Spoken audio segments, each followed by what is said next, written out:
ಶ್ರೀ ಗಣಪತಿ ಶಾರದಾ ಗುರುಭ್ಯೋ ನಮಃ. ಗುರು ಬ್ರಹ್ಮ ಗುರುರ್ ವಿಷ್ಣು ಗುರುದೇವೋ ಮಹೇಶ್ವರ ಗುರು ಸಾಕ್ಷಾತ್ ಪರಬ್ರಹ್ಮ ತಸ್ಮೈ ಶ್ರೀ ಗುರವೇ ನಮಃ. Welcome to all for the English translation of discourses of Swami Sri Brahma Chaithanya Sadguru Gondavalekar Maharaj. Today's topic is reading, need and limits.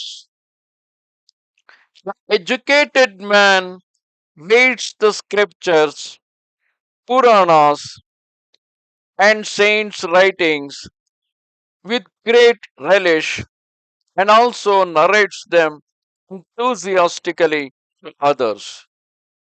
And yet he does not endear himself to God because he merely talks about them, never acts up to them.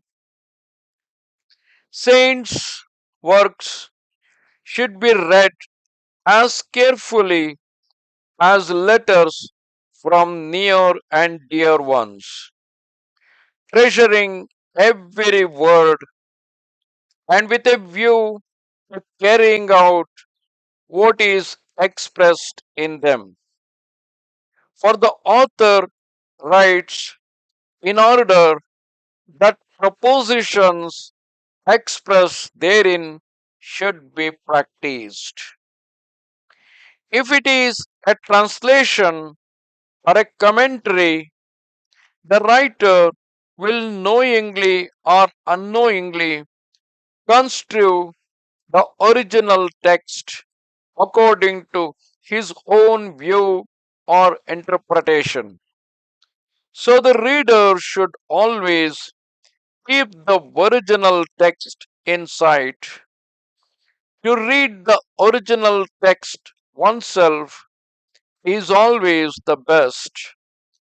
The text is like the mother's milk, while the translation is like the feed from a wet nurse. With many, reading becomes passion. Much of it is not only futile but confusing.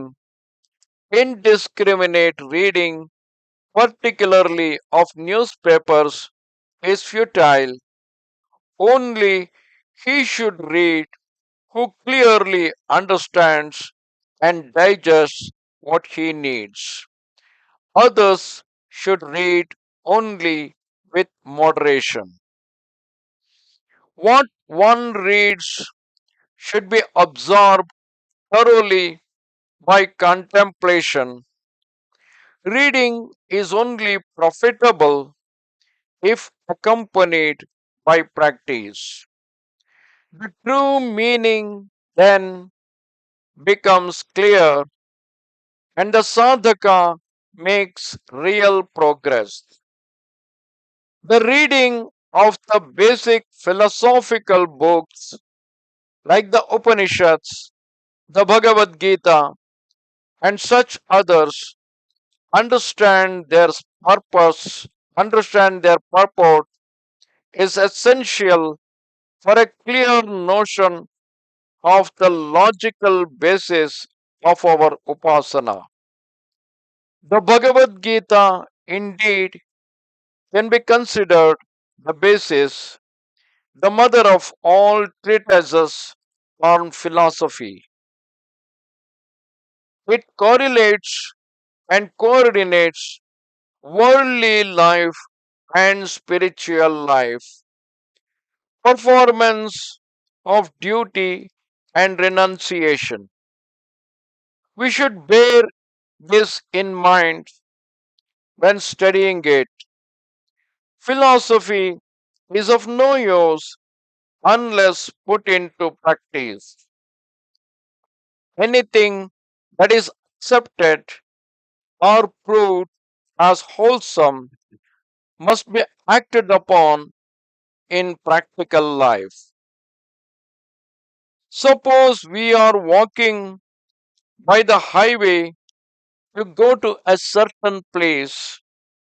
We meet a knowledgeable person who points out a footpath, or a car track, which is a much shorter route, we take that path and reach the destination much sooner. Similarly, if on the spiritual path we are obstructed or halted by an unknown defect or by a recalcitrant mind, a book like the Bhagavad Gita often offers a useful corrective. We thereby become aware of the defect, and this is the first step in the process of reformation. Namaste Sharade Devi, Kashmira Puravasini, Twamaham Prarthage Nityam, Vidya Danancha Dehime. Goodbye.